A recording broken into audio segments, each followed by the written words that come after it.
Que Dios les bendiga. Hoy comenzamos las cartas de Pablo a Timoteo. También como noticia, es mi sermón número 100 en esta congregación, desde que vine a trabajar acá. A usted tal vez usted dice, ¿y eso qué, Diego? Pero bueno, es mi sermón número 100, entonces yo dije, vamos a ver, para mantener ahí un poco el registro de cuántos sermones llevo, pero gloria a Dios por eso, amén. En el Antiguo Testamento nosotros estuvimos analizando dos libros recientemente, Esdras y Nehemías. Ya terminamos con ellos, el domingo pasado se acabó. Derek estuvo enseñando sobre Nehemías capítulo 13 y hoy comenzamos Primera de Timoteo, 4 libros. Primera carta, segunda carta a Timoteo de parte de Pablo, la carta a Tito y la carta a Filemón, que es bien pequeña. Hay algo interesante acerca de estas cartas, que a diferencia de otras cartas que Pablo escribió, las otras fueron a iglesias y estas son a individuos. Entonces, una de las recomendaciones que yo hago cuando leemos estas cartas es que tratemos de agarrarlo de manera personal. Trate de agarrarlo para usted de manera personal. Ahora, en mi experiencia, que son 40 años de vida, en mi experiencia en la iglesia de Cristo, usualmente cuando hablamos de estas cartas se le llaman teológicamente las cartas pastorales. Y mucho tiene que ver porque se enfoca mucho Pablo en quién puede ser un pastor y quién puede dirigir una iglesia. Entonces, eso lo vamos a ver en 1 Timoteo capítulo 3. Hoy vamos a estar en 1 Timoteo capítulo 1. Hoy vamos a dar la introducción a estas 4 cartas. Así que vamos a leer los primeros 2 versículos. Dice así: Pablo hace su introducción, que es un apóstol de Jesús, y dice a Timoteo. Gracias. A Timoteo, mi verdadero hijo en la fe, que Dios el Padre y Cristo Jesús nuestro Señor te concedan, y vienen 3 palabras: gracia, misericordia y paz. Usualmente Pablo se dirigía en sus cartas con 2 palabras. Su saludo mencionaban 2 palabras. ¿Saben cuáles eran? ¿Cuáles eran las 2 palabras que Pablo utilizaba siempre? Gracia y paz. Aquí Pablo presenta una tercera palabra que no era muy común en su saludo, y es misericordia. Y yo creo que tiene que ver con lo que vamos a leer un poquito más adelante, después del versículo 12. Rápidamente algo acerca de mí que algunos tal vez saben, otros no. Yo fui un árbitro de fútbol. En el año 2005 tengo mi gafete de árbitro aquí en Estados Unidos, y después tuve mi licencia en Costa Rica. Esto es en un estadio allá, es un estadio profesional en Costa Rica, no era un equipo profesional, pero ahí estoy yo arbitrando. Esto es con un curso que llevé adicional con un árbitro español de la Liga de España, que fue a Costa Rica y dio este curso. Ahí estoy yo sacándole una tarjeta amarilla a un jugador. Los que saben de, digamos, un poquito de deporte o de un árbitro, ¿qué hace un árbitro en un deporte? ¿Qué hace un árbitro? Básicamente, hay 2 equipos compitiendo, o alguien compitiendo, y el árbitro se asegura que las reglas del juego se lleven a cabo de la manera como son. ¿Ok? FIFA tiene este documento. Usualmente en fútbol son 17 reglas de juego, pero en inglés, el original se llama las leyes del juego. Las leyes del juego. En español, las reglas del juego. Y un árbitro tiene que conocer las reglas para que el juego o la competencia se dé de acuerdo a las reglas. Cuando nosotros tenemos el Antiguo Testamento y el Nuevo Testamento, usualmente el Antiguo Testamento hay personas que le llaman la ley y el Nuevo Testamento la gracia. Entonces hoy tengo un mensaje para ustedes y comienza así: acerca de su fe, su discipulado en Jesús. Mi mensaje es: Primero, Dios no nos llamó a ser árbitros. El cristianismo no es un deporte, el cristianismo no es fútbol, pero no hay una competencia y no necesitamos ser árbitros de que las reglas y las leyes se lleven a cabo. Lo primero, en su vida espiritual, yo quiero que usted se lleve esto hoy. Lo primero es, hágalo menos sobre reglas. Vea lo que dice el versículo 3. Al partir para Macedonia te encargué que permanecieras en Éfeso y ordenaras a unos maestros que dejen de enseñar falsas doctrinas. Cuando yo leí esto hace años y la manera como yo escuchaba la enseñanza, cuando hablamos de falsa doctrina en la iglesia y en mi experiencia, era de cuidarnos con las reglas que ya tenemos, de que nadie introduzca una falsa doctrina. Y falsa doctrina, básicamente, a mi entender, o como lo percibíamos, era algo diferente a lo que ya sabemos, algo diferente a lo que ya estamos acostumbrados. Tal vez usted ha experimentado esto mismo, tal vez aquí, o tal vez en algún otro grupo religioso. Pero a veces podemos entender mal la idea de falsas doctrinas. Entonces Pablo le dice a Timoteo, ordena a algunos a dejar de enseñar falsas doctrinas, falsas enseñanzas, y que dejen de prestar atención a mitos y genealogías interminables. Pablo dice, esas cosas provocan controversias en vez de llevar adelante la obra de Dios que es por la fe. Yo digo, hermanos, en estos versículos, por lo menos hasta el versículo 7, es como que cada versículo me va a hacer a mí una pregunta muy personal. Recuerden, Pablo le está escribiendo a Timoteo de manera personal. Es como que Pablo me está diciendo a mí, ¿qué estoy enseñando? Que no puede ser la verdad. El opuesto de falso es verdad, falso, verdadero. Yo tengo que enseñar la verdad.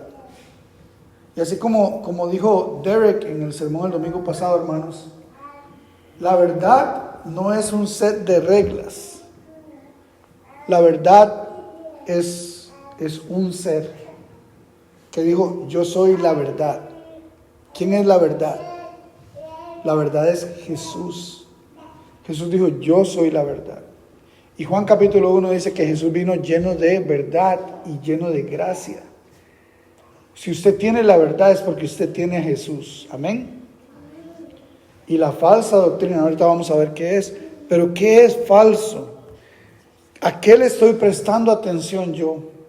¿Cuáles son los mitos que tengo en mi vida espiritual? ¿Cuáles son esas genealogías interminables? Y desde ese momento, a pesar de que no nos está diciendo Pablo exactamente cuál era la falsa doctrina, desde el momento en que me dice genealogía, ya nos da un indicio que tiene que ver con el Antiguo Testamento. Y con los judíos que decían, es que yo, mi papá, el ancestro, llevamos una línea judía. Y ese era el problema que estaba pasando aquí. La falsa doctrina, se lo voy a poner así.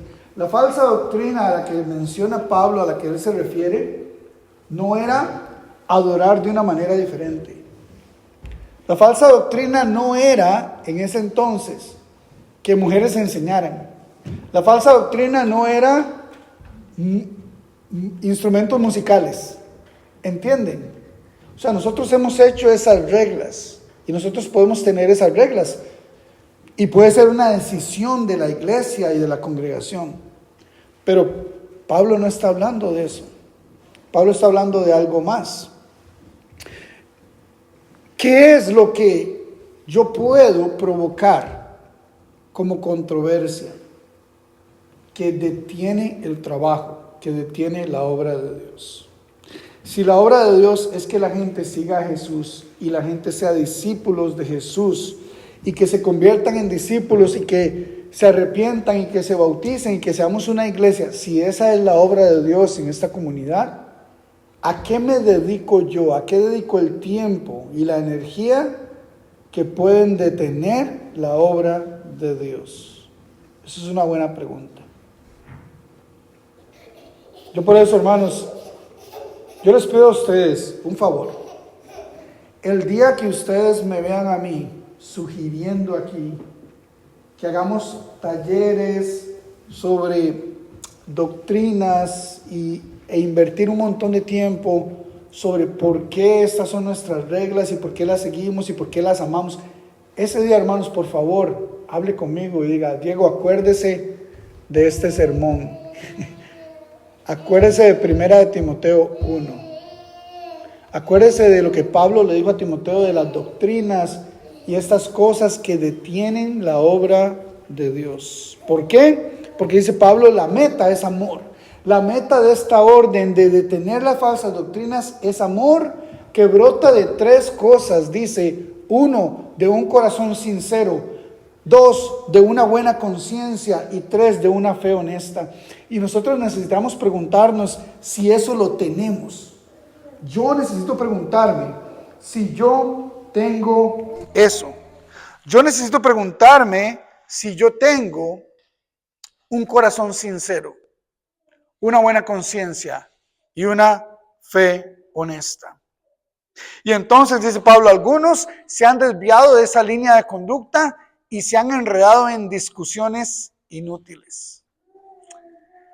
Hermano, lastimosamente, yo soy culpable de eso.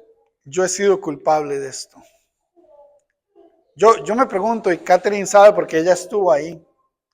En mis 11 años de ministerio en Costa Rica, ¿cuántas veces las clases, como la que tuvimos hace un rato, donde abrimos la Biblia y nos sentamos a hablar de algún tema, cuántas veces yo participé de discusiones inútiles? Yo sé que suena fuerte, hermanos. Suena un poco fuerte. Pero lastimosamente me he dado cuenta, ya a mis 40 años de vida, me he dado cuenta que participé de cosas que no tenían utilidad. Y es una buena pregunta que nos podemos hacer. Dice aquí Pablo en el versículo 7 que algunos pretenden ser maestros de la ley, pero en realidad no saben de qué hablan, no entienden lo que con tanta seguridad afirman. Otra versión me gusta porque dice lo que con tanta seguridad insisten. Y a veces, hermanos, la enseñanza que es falsa, y ahorita vamos a ver en la siguiente diapositiva vamos a ver a qué se refiere con lo que es falso, pero a veces no entendemos que estamos tal vez insistiendo en una ley o en una regla que Dios nunca nos pidió. Ok, por ejemplo, versículos 8 al 10 dice que la ley es buena para. Cuando habla de la ley, ya ahí Pablo nos está diciendo, también está hablando del Antiguo Testamento. Y como muchos en el Nuevo Testamento, siendo cristianos o llamándose cristianos, querían seguir enseñando cosas del Antiguo Testamento. O sea, querían seguir la línea judía. Por eso, por ejemplo, en Hechos capítulo 15, tenemos el problema del Concilio de Jerusalén. ¿Por qué? Porque querían seguir circuncidando a los cristianos. Y eso fue un gran problema. Hermanos, se vuelve una discusión inútil, ¿entienden? La regla de circuncidarse o no circuncidarse. Hasta que alguien en Hechos capítulo 15 levanta la mano y dice, un momento, dejemos de obligar, dejemos de hacer la regla de que la gente se tiene que circuncidar. Bueno, entonces dice Pablo, la ley es buena para todo lo que está en contra de la sana doctrina enseñada por el glorioso evangelio. En resumen, ¿qué es lo que está diciendo Pablo? Lo que va en contra de Jesús es la falsa doctrina. Es tan simple y a la vez yo siento que yo he sido parte de un movimiento que ha complicado las cosas. Recuerdo una conversación que tuve con un pastor en Costa Rica, Catherine y yo recién casados, 2013. hace ya 12 años. Hermanos, era un amigo, colega, pastor de una iglesia. Y yo hablaba acerca de la doctrina y él me decía, pero la doctrina sana, y yo le decía, pero ¿cuál es la doctrina? Y hablábamos de todo eso. Y él me decía, pero Diego, la sana doctrina es lo que va con Jesús y la falsa doctrina es lo que no va con Jesús. Hermanos, y en mi mente arrogante en ese tiempo yo decía, no, es más que eso. Pero ahora tengo que aceptar que él tenía razón. O sea, la sana doctrina no es un set de reglas y que dice, así tenemos que adorar y así es como se salva la gente y solamente aquí y no allá. Esa no es la sana doctrina. La sana doctrina es todo lo que va de acuerdo a Jesús. Y la doctrina falsa no va con Jesús. Voy a contarles un poquito de esta historia. En las iglesias de Cristo en Costa Rica, no tuvimos ancianos, más o menos casi 30 años, entre el año 1990 y el año 2018.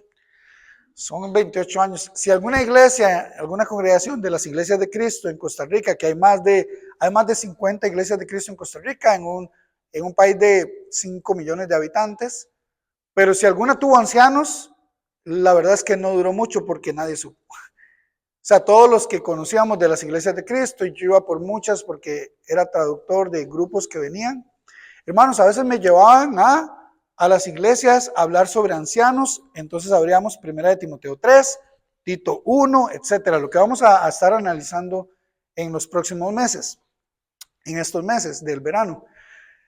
Y hermanos, recuerdo esto, estar enseñando un taller, el hermano que hablaba inglés, yo le traducía, un taller sobre ancianos, sobre pastores, sobre obispos, etcétera. Y al final abrían para preguntas. Y siempre, hermanos, siempre recuerdo esa mano levantada, esa mano típica, esa mano que quiere hacer la pregunta, que cuando lee, por ejemplo, que el obispo o el anciano debe ser marido de una sola mujer, por ejemplo, alguien podría enseñar casado solo una vez. Eso es 1 de Timoteo 3, me estoy adelantando. Pero en 15 días, Marty Knight va a dar este taller sobre ancianos y sobre pastores, y lo vamos a tener aquí. Y alguien podría decir, ok, Pablo dice que el obispo, anciano o pastor, las tres palabras se intercalan en el Nuevo Testamento, pero que el obispo, anciano o pastor debe ser intachable, esposo de una sola mujer, por tanto debe ser casado solo una vez. Ya hermanos, ahora lo entiendo, no antes. Pero ya estoy explicándolo y agregando algo. ¿Usted me entiende? Ok, ¿a qué me refiero? Cuando Pablo dice esposo de una sola mujer, hermanos, eso es. En ese tiempo, las cosas eran diferentes. Hoy en día queremos aplicarlo en contexto, en nuestro contexto, y lo agarramos fuera del contexto en el que era. Pablo no está diciendo, a mi entender, Pablo no está diciendo casado una sola vez. Alguien podría entender eso. Entonces, ¿qué pasaba? Por ejemplo, la mano levantada quería preguntar. Y yo entendía la pregunta y yo decía, y no conozco a la otra gente, porque estoy en una iglesia donde yo no soy miembro, pero entiendo que la pregunta es porque seguramente hay alguien así. Y entonces la mano levantada y le dábamos el pase y decía a la persona, una pregunta, si un hermano tiene 4 hijos y se casó con una fulana y ahora tiene otra familia, etcétera, ¿puede ser anciano? Hermanos, yo hasta me sudaba la frente, porque yo decía, esa pregunta seguro me la está haciendo porque hay uno aquí o allá que es ese caso y no sé ni quién es, pero esa pregunta lleva un poquito también como de veneno. Porque a veces tenemos esas preguntas y nos llaman la atención y hacen las cosas interesantes y debates. Y nos gusta porque lo vemos en televisión y los debates y los juicios y todo eso. Pero hermanos, es más simple. No podemos convertir todo en reglas que no están bien establecidas en la Biblia. Por ejemplo, cuando leemos, no debe ser un recién convertido. El anciano no debe ser un recién convertido. Alguien podría pensar, bueno, entonces que tenga más de 20 años en la iglesia. Eso es un claro ejemplo de alguien que está agregando una regla a donde no había regla. ¿Qué es un recién convertido? Básicamente es un recién convertido. Es muy relativo. Un recién convertido en Green Bay puede ser diferente a un recién convertido en el sur de Estados Unidos, donde son generaciones tras generaciones tras generaciones en la misma congregación, en la misma religión, en el mismo grupo. Alguien podría decir, el anciano, que sus hijos deben ser creyentes o fieles. Alguien podría enseñar que todos sus hijos, hermanos, esta es una de las, lo escribo porque son preguntas que me han hecho. Por ejemplo, estaba la pregunta de, hermano, ¿qué pasa si un hombre tiene 5 hijos y tiene 4 que son creyentes, que son bautizados, etcétera, pero uno no? Hermanos, esas preguntas, esas ideas, esas reglas no están bien estipuladas en la Biblia. Nada más dice que el anciano, que sus hijos deben ser creyentes.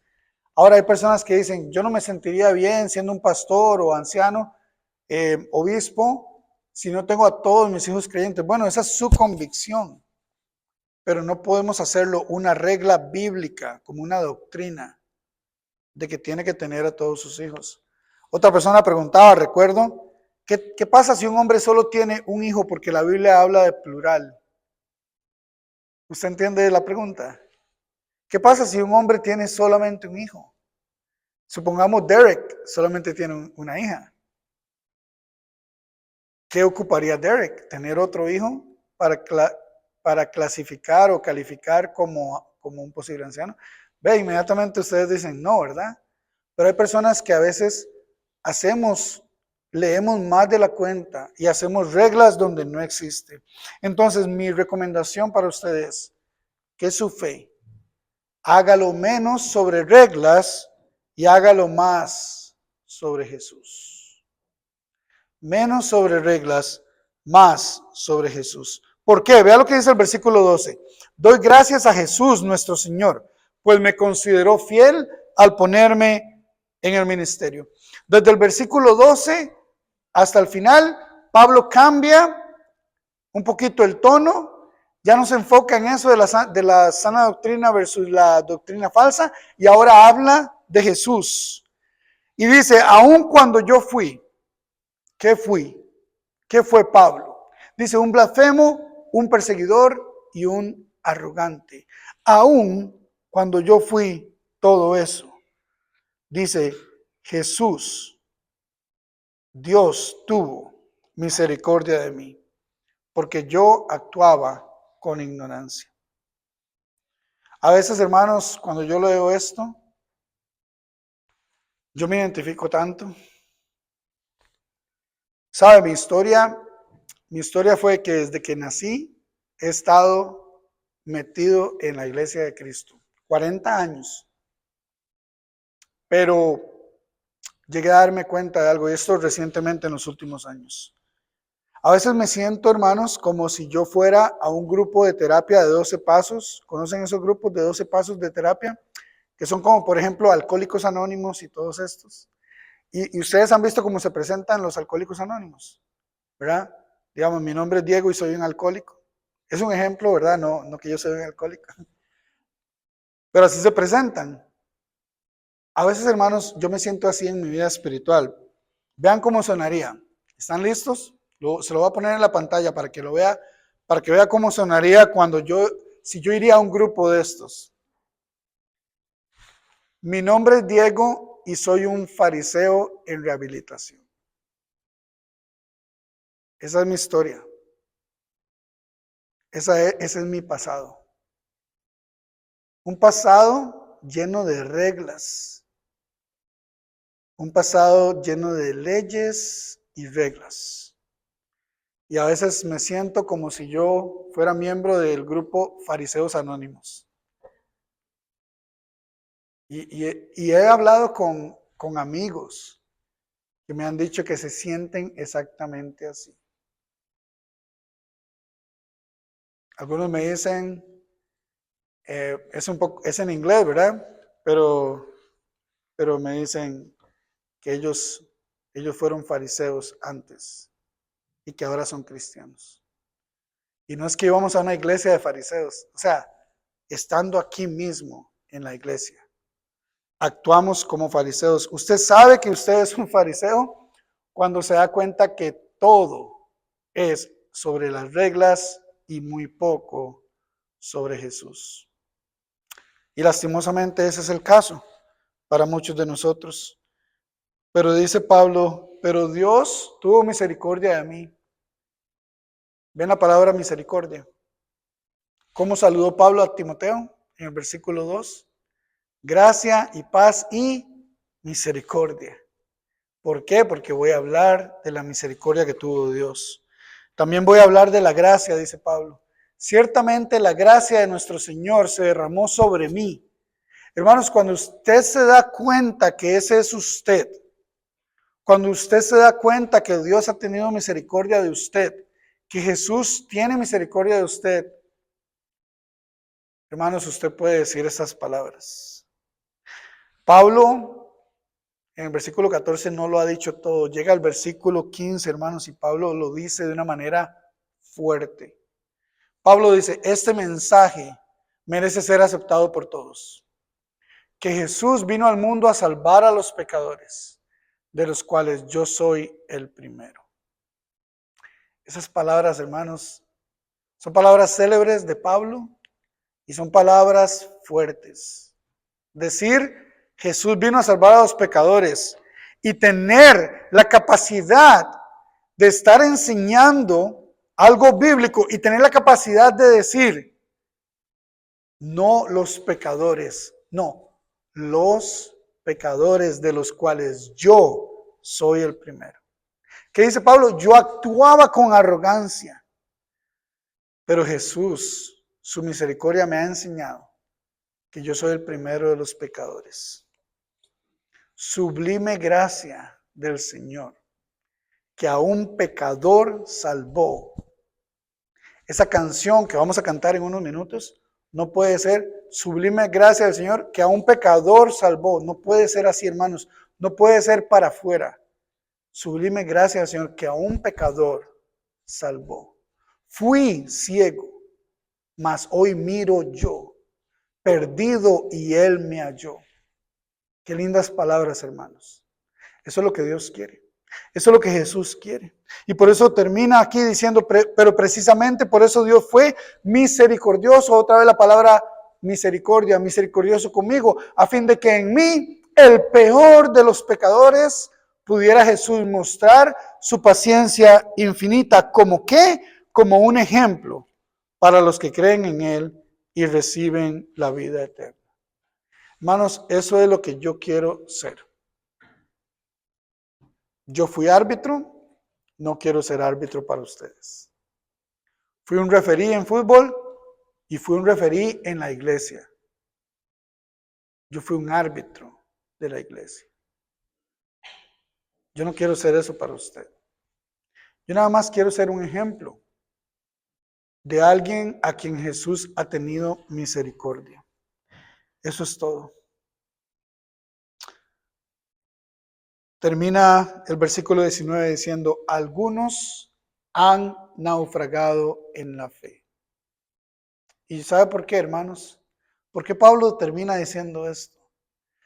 Lastimosamente es porque algunos naufragaron en la fe, porque la hicieron la fe toda acerca de reglas y poco acerca de Jesús. Si usted hoy, esta es mi invitación para terminar, si usted hoy no quiere naufragar en la fe, haga su fe menos sobre reglas y más sobre Jesús.